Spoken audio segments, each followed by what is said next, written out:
In the highlands of northern Ethiopia, where ancient monasteries cling to cliffs and the wind whispers through stone corridors unchanged for over 1,000 years, the Ethiopian Bible guards something the modern world has nearly forgotten: lost commandments. Revelations Moses received, but humanity never truly saw. Music for centuries, believers assumed the Bible they held was complete, finished, sealed. But what if the most important pieces of the puzzle were never included? What if the earliest Christians read texts, observed laws, and followed divine instructions that later disappeared, not because they were uninspired, but because they were inconvenient? What if everything you thought you knew about biblical history was only the edited version? In this video, we go in to uncover the story that survived only because Ethiopia stood outside the reach of Roman councils and imperial standardization. Stay until the end, because the final commandment, preserved only in remote monasteries and supported by archaeological evidence, may completely shift how you understand the entire biblical story. And as you watch, feel free to like, comment, and subscribe, because this investigation is only beginning. Imagine monks who have spent their entire lives guarding manuscripts older than most nations. Imagine opening a book written in Gauze, the ancient liturgical language of Ethiopia, and finding laws Moses received on Sinai.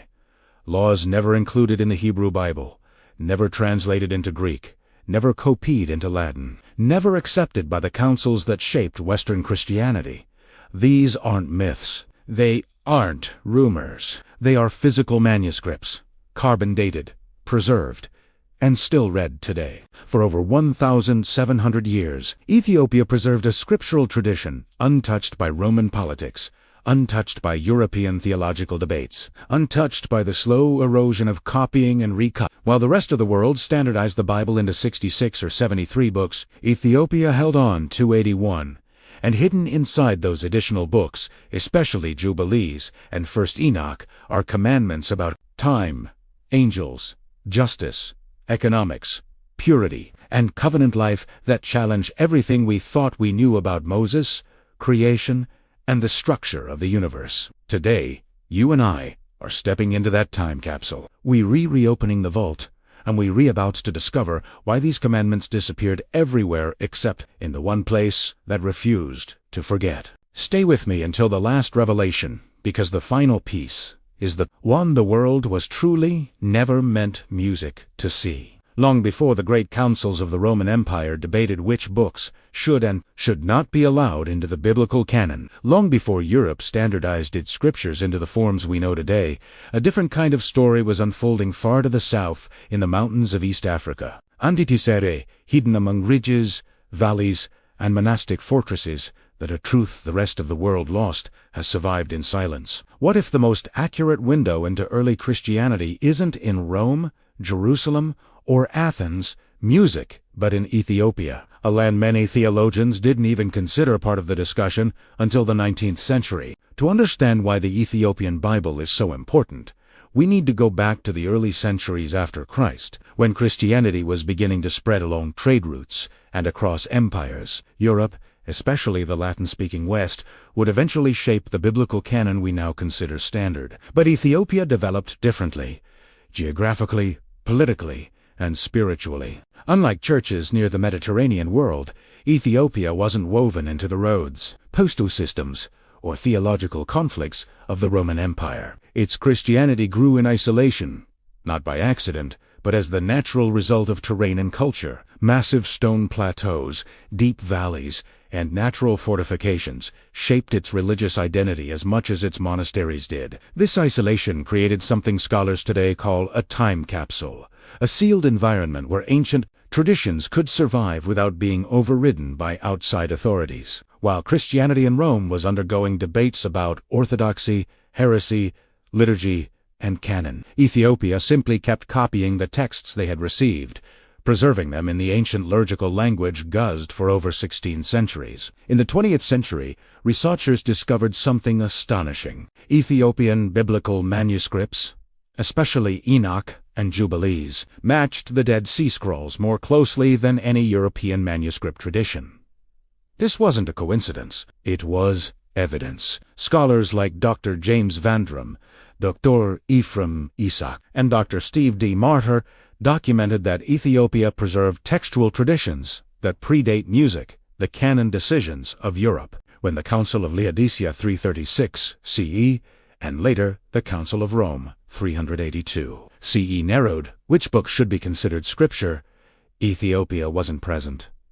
It wasn't even informed, and so the Ethiopian Church simply continued preserving what they already considered holy. One of the most striking examples is the German Gospels stored in the Abagarium Amman. When carbon-dated, these illuminated manuscripts were found to originate sometime between 330 and 650 CE, making them among the oldest surviving Christian manuscripts in the world. And unlike manuscripts in Europe, which went through translation chains Hebrew to Greek to Latin to vernacular languages, the German Gospels were translated directly music from early Greek sources into Guz, and then copied without revision, generation after generation. Imagine a manuscript copied by monks in the 5th century, and the next copy in the 9th century looks nearly identical, then another in the 14th century still nearly identical. The level of consistency is extraordinary. Scholars examining these manuscripts found minimal variation, suggesting a disciplined tradition of preservation unmatched in most of the Christian world. While Christianity in Europe debated which books were inspired, Ethiopia simply kept everything they had received. That included texts like 1 Enoch Jubilees, 1 Idris, the Ascension of Isaiah, the Book of the Covenant, the Book of the Mysteries. And these weren't fringe writings. Fragments of several of these texts were later found in the Cuman caves, confirming they were used by early Jewish and early Christian communities long before the councils of Rome and Laodicea excluded them. This is why scholars sometimes refer to Ethiopia as the control group for biblical studies. In an experiment, the control group is the sample that never receives the treatment, meaning it preserves the original conditions. Europe's Christianity received centuries of theological treatments, canonization, translation, political standardization. Ethiopia didn't. It kept the ancient library intact, and that library contains laws Moses received but the world never saw, preserved in books like Jubilees and Enoch with astonishing accuracy. But here is where the story becomes even more surprising. These ancient manuscripts don't just preserve stories, they preserve laws. Commandments allegedly delivered to Moses by angels that reshape everything we think we know about time, worship, justice, and human destiny. So, what exactly are these lost commandments? And why do they begin with something as unexpected as a different calendar? Let's step into Part 3. Imagine walking into a monastery library deep in the Ethiopian highlands. A monk hands you a manuscript translated into goods over 1,500 years ago. You open it, expecting ancient stories, maybe genealogies, maybe commentaries, but instead, you find something far more radical. A divine calendar said to have been given directly to Moses by an angel on Mount Sinai. A calendar that contradicts every system used today, Jewish, Christian, Roman, and global. What if the very way humanity measures time, days, weeks, festivals, and even the year itself was once a commandment of God, and we abandoned it? This is where the first 3 lost commandments begin. According to the Book of Jubilees, preserved fully only in Ethiopia and in fragments among the Dead Sea Scrolls, Moses didn't just receive the 10 Commandments. He received a complete revelation of how time was structured in heaven, written, as the text says, music repeatedly on the heavenly tablets. It was not symbolic. It was not cultural. It was low. And music starts with something shocking. Commandment Uno, keep the sacred solar year of 364 days. Jubilees 6:32-38 lays it out clearly. The year must contain 364 days. It must be divided into 4 seasons of 91 days each. Each season must follow a 13-week structure of perfect symmetry. And the first day of the year must always fall on Wednesday, the day God created the sun and moon in Genesis. This wasn't astronomy. It was theology. A calendar was a covenant. Why 364? Because 364 divides perfectly by 7. Meaning every feast day, every Sabbath, every appointed time of worship would always fall on the same weekday every year. Divine order. No drift, no confusion. Compare this with the lunar calendar used by the temple in Jerusalem. Nasimaru, months drifting, Festivals shifting, sometimes adding a 13th month just to stay aligned with the seasons. Jubilees condemns this practice directly, saying Israel will go wrong, lose track of Sabbaths, and defile the appointed times. To the authors of Jubilees, and to the Cuman community, who possessed at least 15 copies of it, keeping the wrong calendar wasn't a minor error. It was apostasy. And yet nearly all Jewish and Christians follow calendars based on lunar cycles, Roman adjustments, and later papal reforms. So if Moses received a solar calendar on Sinai, where did it go? Commandment 2. Keep the festivals on fixed days of the week. If the year always begins on the same weekday, then every feast lands on a predetermined structure. Passover always on the same weekday. Pentecost always on the same weekday. The Day of Atonement always on the same weekday. This structure is impossible under a lunar or Roman calendar, but Jubilees insists the festivals were designed to follow unchanging cosmic rhythm. The Qumran sect took this so seriously that they created solar calendars, sundials, and temple-styled schedules based on these patterns. To them, keeping the divine festivals on the wrong day was equivalent to offering strange fire before God. Commandment 3.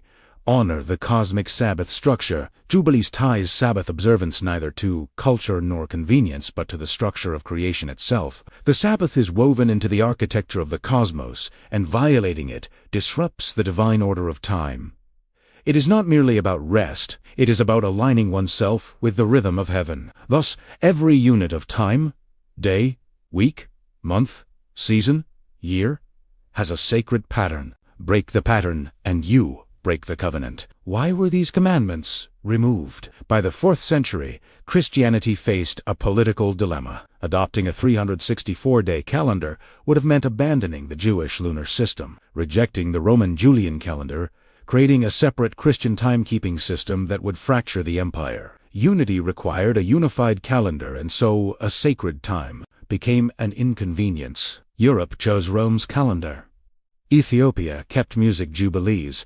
The questions that remain: if sacred time was once commanded by God, if the heavenly tablets recorded a perfect 364-day structure, if Cuman and Ethiopia preserved it consistently, then what else did Moses receive that the world never saw? To unswear that, we must step into the next lost revelation, where angels are not just messengers, but legal witnesses. Let's uncover Commandments 4 and 5 in Part 4. When most people think of angels, they picture gentle messengers, warriors in shining robes, or guardians who intervene in moments of danger. But that is not how the ancient world understood them, and it is definitely not how the Book of Jubilees and the Ethiopian Enoch describe them. What if angels weren't simply divine helpers, but legal officials in a cosmic court? What if everything you say, everything you vow, every covenant you make, and music break is being recorded by angels? Moses was explicitly told to honor. This is where Lost Commandments number 4 and 5 reveal a worldview far more structured, far more judicial,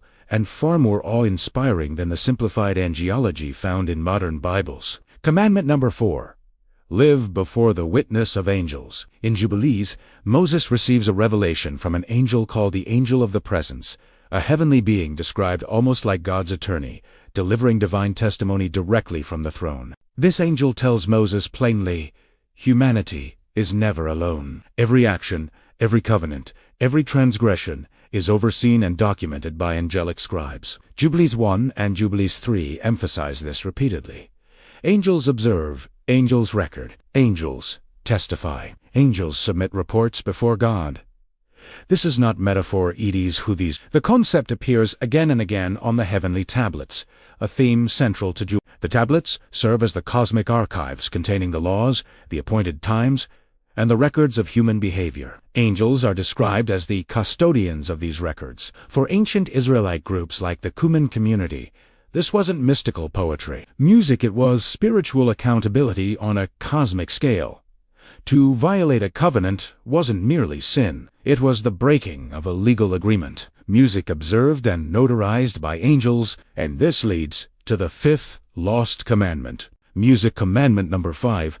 Honor the heavenly court and its angelic hierarchy. Jubilees, along with 1 Enoch, preserved only fully in Ethiopia, lays out a detailed hierarchy of angels: angels of the presence, angels of sanctification, guardian angels, intercessory angels, recording angels, angels over elements, nations, and cosmic forces. This hierarchy is not vague. It is organized, structured, and judicial. The angel of the presence speaks for God. The recording angels document human lives. Other angels administer judgment. Several sections of Enoch describe angels opening books, presenting evidence, and pronouncing verdicts over nations and over individuals. This worldview is echoed directly in the New Testament. The book of Jude quotes one Enoch, referring to 10,000s of his holy ones coming to execute judgment. The phrase books were opened in Revelation reflects the same legal framework. Early Christianity clearly knew this worldview. They embraced it. So why was it removed? Why did Rome reject the angelic witness system? By the 4th century, Christian leaders were concerned that angelic hierarchies and judicial roles were becoming too influential. Bishops. Fear. Believers would pray to angels, assign angels too much authority, or develop theologies that competed with the Church's growing institutional power. The Council of Laodicea 363 CE explicitly banned prayer to angels, and any text like Enoch or Jubilees that gave angels too much legal authority became suspicious, even dangerous. So the angelic witness system slowly disappeared from Western Christianity, replaced with simplified images of angels as messengers or guardians. Music, but Ethiopia preserved the full system. In Ethiopian liturgy and theology, angels remain legal, witnesses, intermediaries, recording music keepers, and cosmic administrators, exactly as Moses was told. The awakening question: if Moses received laws about angelic testimony, if Enoch, Jubilees, and early Christians all believed in the heavenly court, if the New Testament itself quotes these ideas, why did these commandments vanish everywhere except Ethiopia? And if angels serve as the cosmic court reporters, who were the angels that fell, who violated their own heavenly roles, who corrupted humanity with forbidden knowledge? To uncover that, we must follow the trail into the most controversial text of all, the Book of Enoch and the story of the Watchers. Let's step into Part 5. Long before theologians debated original sin, long before Augustine or the medieval church tried to explain why the world is broken, another explanation circulated among ancient Jews and early Christians. It was older, stranger, and far more unsettling. It came from a book so influential that the New Testament quotes it directly, yet so controversial that later councils forced it out of the biblical world. What if the true origin of human corruption wasn't Adam and Eve, but angels who violated the boundaries of heaven? This is the world of one Enoch, preserved fully only in Ethiopia and known in fragments at Qumran, and its story changes everything. The descent of the Watchers, the event the Bible hints at, but never explains. Genesis 6 contains a few mysterious lines about the sons of God who descended, took human wives, and produced giants. But the text gives no details. It is abrupt, cryptic, and unsettling. Enoch fills in the missing story. According to one Enoch, Anam Sampai Sebelas, 200 angels, known as the Watchers, descended on Mount Hermon during the days of Jared long before Moses or the patriarchs. Their leaders, Samyaza, swore an oath with the others. They would all bear the guilt of what they were about to do. Music, they took human women. They produced hybrid offspring, violent giants who consumed the land. And worst of all, they taught forbidden knowledge. And this is where the story becomes explosive. Forbidden knowledge, the teachings the Watchers gave humanity. Enoch lists what each fallen angel taught: Ozil, weapons of war; music, swords; shields; Barakiel, astrology; Kokabel, the constellations; Siriel, lunar cycles and occult calendars; Armaros, enchantments and spells; Shamsiel, the paths of the sun; Pinamoa, writing and secret knowledge. This knowledge wasn't sinful by accident. It was knowledge humanity was not meant to have, not yet, not in that form. Music had made humans violent. It made them manipulative. It made them seek power beyond their limits. According to Enoch, evil entered the world through illicit revelation, not merely human disobedience. The fall wasn't just about temptation. It was about the corruption of divine order. Why this story was too dangerous for the canon. Early Christians actually believed this story. Jude 14-15 quotes Enoch, word for word. Music 2 Peter references angels bound in chains of darkness. Several church fathers admired Enoch. Tertullian, Athenagoras, Clement of Alexandria. So why did the councils later reject it? Because Enoch creates theological problems. 1. It challenges the doctrine that evil began solely through human sin. If angels introduced corruption, then evil isn't just mankind's fault, and that disrupts later doctrines of sin and redemption. 2. It presents a detailed angelology the Church couldn't easily control. Named angels, ranks of angels, sinful angels. Too complicated, too mystical. 3. It suggests divine knowledge can be dangerous. This clashes with a later Christian intellectual tradition shaped by Greek philosophy. 4. It implies a cosmic rebellion outside human history. This is harder to integrate into simple catechisms or sermons. In short, Enoch explains too much, and that made it too powerful. So Enoch disappeared from European Christianity, not through burning, but through non-copying. Manuscripts faded, only Jude's mysterious quotation remained. But Ethiopia kept the entire book, Qumran. The archaeological confirmation. When the Dead Sea Scrolls were found in 1947, scholars discovered Aramaic fragments of Enoch, some matching the Ethiopian version nearly word for word. This changed everything. It meant the Ethiopian Enoch wasn't a medieval invention. It was ancient. It was authentic. It was once mainstream.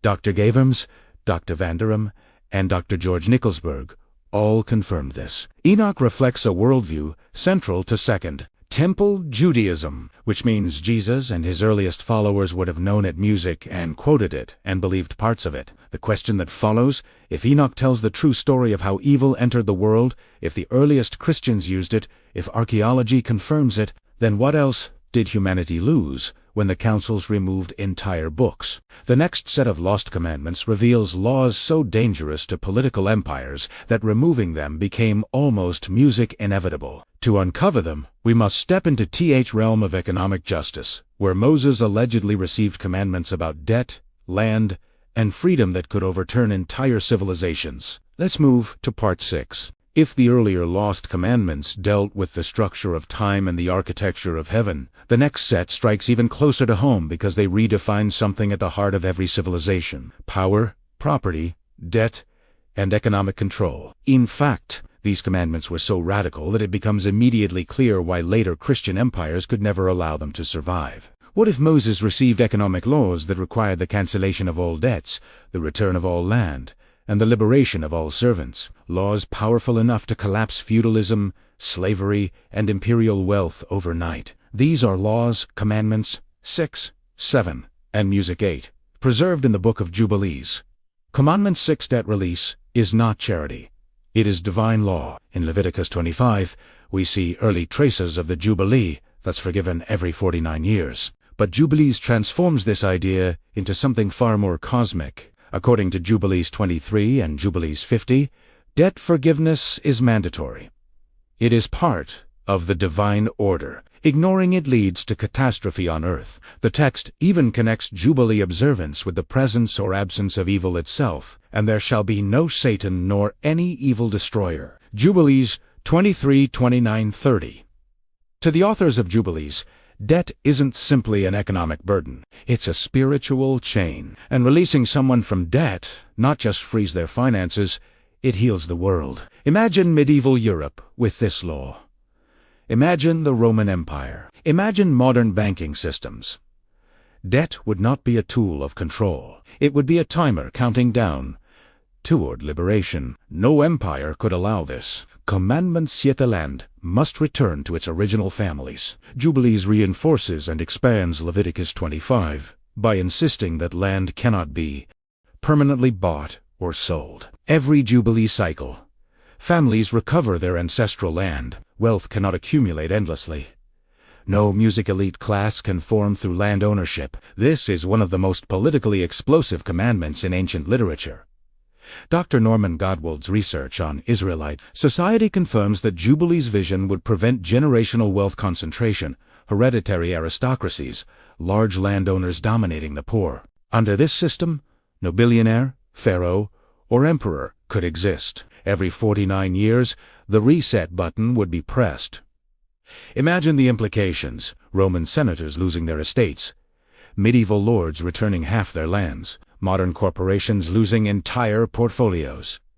This commandment wasn't merely religious, it was revolutionary. Commandment 8, liberation of all servants, every Jubilee cycle. In Jubilees 50 and Jubilees 23, freedom is not symbolic. Music, it is scheduled. Bond servants, indentured workers, and slaves were to be released at fixed intervals. Ethiopia preserved manuscripts describing this in detail, matching Qumran's practices of communal property and economic equality. Scholars believe the Essen community at Qumran tried to practice a version of this system: communal living, shared resources, no permanent economic hierarchy. Jubilees wasn't utopian, it was a legal blueprint. And here is where the story becomes even more significant. Why these commandments disappeared. When Christianity became the religion of the empire, Rome needed tax stability, land control, and permanent servitude systems, economic hierarchy. Jubilee laws undermined all of that. A religion built to unify an empire could not include a law that destabilized wealth. Thus, Jubilees was removed, its commandments forgotten, its economic vision buried. But Ethiopia preserved the book, and echoes of Jubilee practices remain in its ancient traditions. The uncomfortable truth: if Moses received laws that equalized wealth, if ancient Israel once practiced them, if the Dead Sea Scrolls confirmed their authority, then perhaps Christianity didn't just lose a book. It lost an entire economic worldview, a worldview designed to prevent oppression, poverty, and permanent inequality. So if the earlier commandments threatened political calendars, and these commandments threatened economic empires, what comes next threatens something even more personal: marriage, family, bloodlines, and purity laws so strict that the early church had to hide them to survive. Let's uncover commandments 9 through 11 in part 7. For centuries, theologians have debated how Christianity transformed from a Jewish movement rooted in Mosaic law into a global religion open to every culture, tribe, and nation. But there is a missing chapter, one preserved only in Ethiopia and in the fragments of Qumran. A chapter so strict, so uncompromising, so incompatible with the universalizing mission of early Christianity that it had to be erased. Music: what if Moses received commandments about marriage, purity, and family lines so restrictive that if they had remained in the Bible, Christianity could never have spread beyond a tiny ethnic community? These are lost commandments. Number 9, number 10, and number 11 preserved in the Book of Jubilees, a text that expands the Torah's purity and marriage laws into an intricate legal code far beyond anything in Exodus, Leviticus, Music, or Deuteronomy. Commandment 9. Guard the covenant bloodline. Jubilees teaches that intermarriage is not merely a cultural concern. It is a capital offense, not just with Canaanites, as in the Torah, but with all Gentiles. Jubilees 30 and 37 declare, "No Israelites may give a daughter or sister to any Gentile. Those who do shall surely die." The sin brings shame upon Israel. There is no redemption forever for a mixed lineage. This isn't advice. It is presented as divine law, delivered to Moses, written on heavenly tablets. Now imagine the implications. Abraham could marry foreigners in Genesis. Moses marries a Midianite woman. The genealogy of Jesus includes Ruth, Rahab, and Bathsheba. If Jubilee's commandment were accepted as Mosaic law, then Jesus' family line would violate covenant purity. Paul's mission to Gentiles would contradict divine instruction. The early Christian movement would collapse before its music began. So, the law vanished from the Western canon. Commandment 10, marry, only within your tribe. Jubilees goes further. It doesn't only prohibit Gentile marriage, it restricts marriage within Israel itself. Jubilees 41 to 23 to 26 commands: Judah must marry within Judah. Levi within Levi, Benjamin within Benjamin. Every tribe must preserve its lineage. In modern terms, this would mean no intertribal marriage, no merging of family lines across the 12 tribes. Israel must remain a constellation of music, distinct pure-blooded tribes forever. The Cuman community, who preserved many copies of Jubilees, took this seriously. Their sect lived in strict endogamy. They married only within their own group, preserving spiritual purity through lineage. But imagine Christianity trying to spread into the Roman Empire while upholding these laws. It would be impossible. Not strategically difficult, literally impossible. The religion would remain ethnically locked within Israel, so the law quietly disappeared. Commandment 11, expanded purity and Sabbath laws. Jubilees also contains rigorous purity codes that surpass Leviticus. Sabbath laws expanded. Jubilees 50 and 2 forbid cooking, traveling, drawing water, carrying burdens, engaging in marital relations, discussing business, all on the Sabbath. These laws are more detailed than the Torah and appear centuries before the Talmudic expansions that Rabbinic Judaism later developed. Dietary laws intensified. Jubilees 7 and 21 command stricter slaughtering methods, absolute prohibition of eating animals that died naturally, and penalties for consuming blood far harsher than in Leviticus. These aren't innovations. They are presented as laws given to Moses directly by angels. But here is the problem. Jesus allowed his disciples to pluck grain on the Sabbath. He healed on the Sabbath. Paul declared all foods clean. Early Christians rejected Jewish dietary laws entirely. If Jubilees' purity commandments had remained in the canon, then Jesus' life would appear to violate divine law. Paul's teachings would contradict Moses.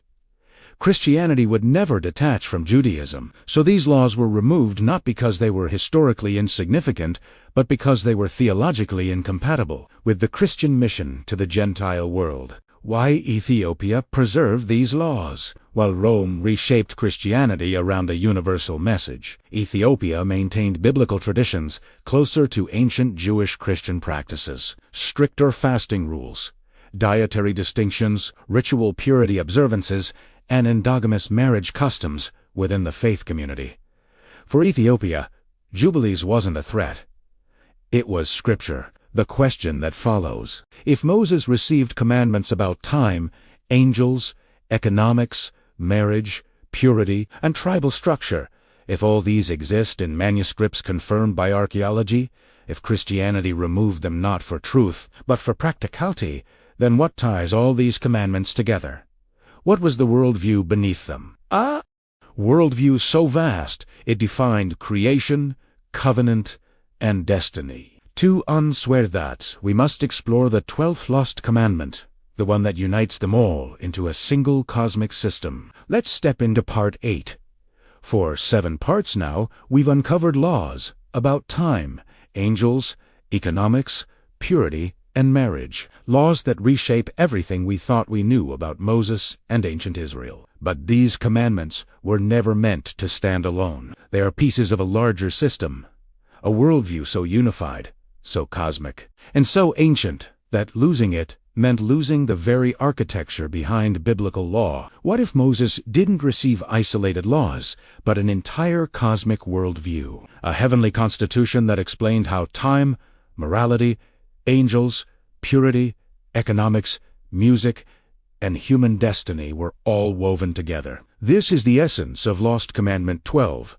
Honor the cosmic covenant system written on the heavenly tablets. To understand this commandment, we must first understand the worldview behind ancient texts like Jubilees, 1 Enoch, and the traditions preserved only in Ethiopia, the heavenly tablets, the missing framework of Mosaic law. Throughout Jubilees, the narrator, the angel of the presence, repeats a phrase we no longer encounter in most Bibles: "For this is written and ordained on the heavenly tablets." In this worldview, laws are not historical accidents. They are not culturally evolving guidelines. They are eternal truths recorded in heaven before creation. Everything Moses receives, every festival date, purity rule, lineage law, and Sabbath command, is said to be written on these tablets. This means Mosaic law was never meant to be interpreted separately from the cosmic order.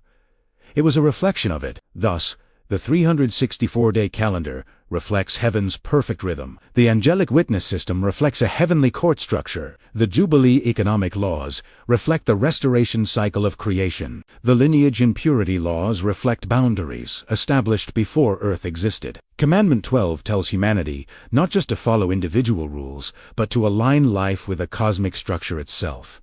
A universe built on covenant architecture. In this worldview, the universe is not random. It is a legal universe. Time is legal. Festivals are legal. Angels operate within legal jurisdictions. Human behavior is documented in legal archives. Consequences unfold according to legal decrees written before creation. To live righteously is to live in rhythm with creation. To sin is to disrupt the order God built into time, bodies, land, music, and covenant. This is not the moralistic worldview of later Western theology. It is cosmic, architectural, and judicial, and it explains why the lost commandments exist. The calendar matters because time itself is sacred. Marriage boundaries matter because lineage reflects cosmic structure. Dietary purity matters because bodies mirror heavenly holiness. Sabbath matters because it anchors humanity into the rhythm of creation. Jubilee matters because economic imbalance disrupts divine order. Angels matter because they enforce the cosmic legal system. This is why commandment number 12 is the key. Without it, the other commandments appear extreme or arbitrary. With it, they fit into a system of cosmic design. Why this commandment was impossible for later Christianity. By the 4th century, the Roman Empire needed a religion that unified diverse cultures, languages, and regions. A cosmic legal worldview with strict boundaries around marriage, timekeeping, purity, music, economics, and tribal structure could never survive inside a universal empire. A faith based on one calendar, one ethnicity, one law, and one cosmic structure. Music cannot become a global institution. Thus, councils removed the books that contained this worldview. Jubilees, Enoch, the Testament of Moses, other covenant texts preserved only in Ethiopia. What survived was a simplified system, ethical, spiritual, symbolic, without the original cosmic architecture. But Ethiopia, cut off from Roman politics, preserved the full system intact. The hidden implication: if these texts truly reflect a worldview Moses received on Sinai, if their authority is confirmed by the Dead Sea Scrolls, if early Christians quoted and used them, then the Bible we know today is not simply shorter. It is structurally different. It no longer contains the cosmic constitution that once explained everything else. The question that leads us forward: if such a vast worldview was removed, if entire books containing the cosmic architecture were excluded, who made those decisions, and why? To enswear that, we must leave the monastery and step into the council chambers of early Christianity, where bishops voted on which books survived and which were erased from history. Let's uncover the politics behind canonization in Part 9. For over 1,000 years, believers assumed the Bible fell from heaven, complete, untouched, and universally music accepted. But history tells a very different story. A story of debates, councils, political maneuvering, and strategic erasure. A story where the difference between inspired scripture and forbidden text was often decided not by prophets, but by committees. What if entire books, God-fearing communities, once treated as scripture, were removed? Not because they were false, but because they were inconvenient for an empire. This is the hidden story of canonization, and it explains exactly how the lost commandments we uncovered could vanish everywhere except Ethiopia. Before the councils, early Christianity had no unified Bible. In the first 3 centuries, Egyptian Christians used one collection of books, Syriac Christians used another, Greek-speaking Christians used still another, Ethiopian Christians used yet another larger than most. There was no universally accepted list. Churches read Jubilees, Enoch, 1 Idris, the Prayer of Manasseh, the Ascension of Isaiah, the Shepherd of Hermas, the Data. Many were treated as authoritative scripture. It wasn't theology that forced a standard Bible. It was politics. Music, Laodicea, 363 CE, the first attempt to close the canon. Around 30 bishops gathered in Lausa to issue 59 canons regulating Christian practice. Music canon 60 listed which books Christians were allowed to read publicly. Jubilees. Music Enoch. 1 Idris. The expanded covenant texts, all excluded. Not with fanfare, not with heresy trials, not even with explanations. Just silence. The books were simply not on the list. In a world where books survive by being copied, a book excluded from the liturgy becomes a book no one bothers to copy the next generation. This is how books die. Carthage and Hippo. Narrowing the canon further. The councils of Carthage and Hippo 397 CE and 393 CE confirmed the same basic list. Each time fewer books were allowed, more were excluded, and the definition of Orthodox Scripture narrowed. Scholars like Dr. Lee Martin MacDonald and Dr. Bruce Mazar show that these decisions were influenced as much by political unity, anti-heretical strategy, and Roman centralization as by theology. The empire needed uniformity. Uniform Scripture meant a unified population. Books that promoted alternative calendars, angelic hierarchies, strict purity laws, or tribal lineage requirements complicated that mission. Jerome's Vulgate. The final filter. The most decisive moment came when Jerome was tasked with creating a standard Latin Bible, the Vulgate, when he encountered books like Jubilees, Enoch, 1 Idris, the Prayer of Man. He labeled them Apocrypha simply because they were not in the Hebrew Bible used in Palestine. Never mind that early Christians read them, that church fathers quoted them, that Cumin preserved them, or that Ethiopia still considered them Scripture. Jerome created the Bible millions would later assume was original. What he excluded, Europe forgot the mechanism of erasure, censorship by none. No book was officially burned. No decree declared, destroy Enoch. Instead, something far more subtle happened. If a book isn't approved for liturgy, scribes stop copying it. If scribes stop copying it, the book disappears. Music within 100 years, only fragments remain. Within 300 years, even those are lost. Within 1,000 years, the book exists only in rumors. This is exactly what happened to Jubilees, Enoch, and the covenant texts containing the lost commandments, except in one place. Why Ethiopia remained untouched. The Ethiopian Orthodox Toho Church did not attend the councils, did not use the Vulgate, did not accept Roman canon lists, and did not participate in imperial reforms. It simply kept copying the texts it had already considered Scripture for centuries. As a result, Enoch survived only in Ethiopia. Jubilees survived only in Ethiopia. Additional covenant texts survived only in Ethiopia. When Western scholars rediscovered these books in the 18th and 19th centuries, they were stunned. The lost commandments weren't lost. They had been protected. The question that opens the last door: if councils removed books for political reasons, if scribes allowed texts to die by silence, if the complete Bible is actually edited, then what else survived outside Rome's reach? What other manuscripts lie hidden in Ethiopia, untranslated, unstudied, music unseen? To answer that, we need to go beyond canon lists and into the monasteries themselves. In Part 10, we uncover the remaining 85% of Ethiopia's manuscripts and the secrets monks refuse to let the outside world see. High and isolated cliffs guarded by rope ladders, stone walls, and monks whose lineages of service stretch back more than 15 centuries lie the last untouched biblical archives on earth. These are not museums. They are not tourist sites. They are living sanctuaries, repositories of a Christian tradition older than Rome's canon, older than Europe's manuscripts, and in some cases older than entire nations. What if 85% of Ethiopia's ancient manuscripts, still untranslated, still locked away in monastic vaults, contain texts, laws, and prophecies, music the modern world has never seen? We have journeyed through the lost commandments.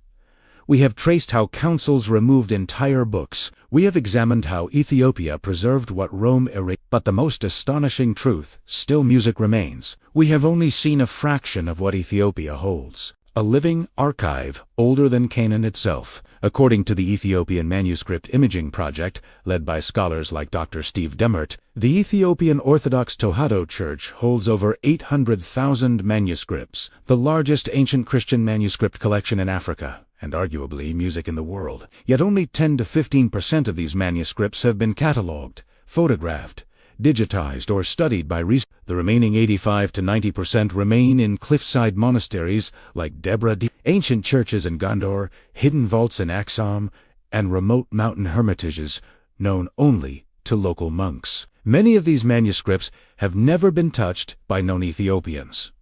Some have not been opened in centuries. When scholars arrived, they were told no. Western scholars have spent decades trying to access the deepest layers of Ethiopia's manuscript tradition. They are welcomed warmly. Ethiopian Christians are famously hospitable, but when they ask to photograph certain manuscripts, the monks give the same answer. These cannot leave. These cannot be. These are too sacred. Dr. E. from Isaac himself documented monasteries with restricted sections. Rooms only senior monks may enter containing books not shown to foreigners because they are spiritually dangerous, too powerful, or easily misunderstood. This is not superstition. It is caution. The Ethiopian Church watched for 700 years while Europe ignored its canon, rejected its books, questioned its authenticity, and nearly erased the text's music it preserved. Why would they hand over their last secrets? Now, what lies in the untranslated 85%? Researchers already know enough to suspect something monumental. 1. Complete versions of texts previously known only in fragments. Books we know only through Qumran scraps may exist in full in Ethiopia. 2.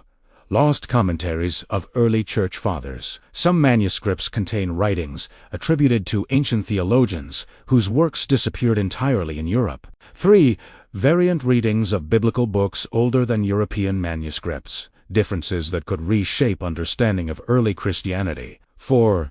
Apocryphal acts, visions, and prophetic writings. Text referenced in antiquity but lost elsewhere may survive here. 5. Liturgical practices frozen since the 4th to 6th centuries. These reveal how ancient Christians actually worshipped long before Roman standardization. But the most intriguing possibilities involve texts the monks openly acknowledge.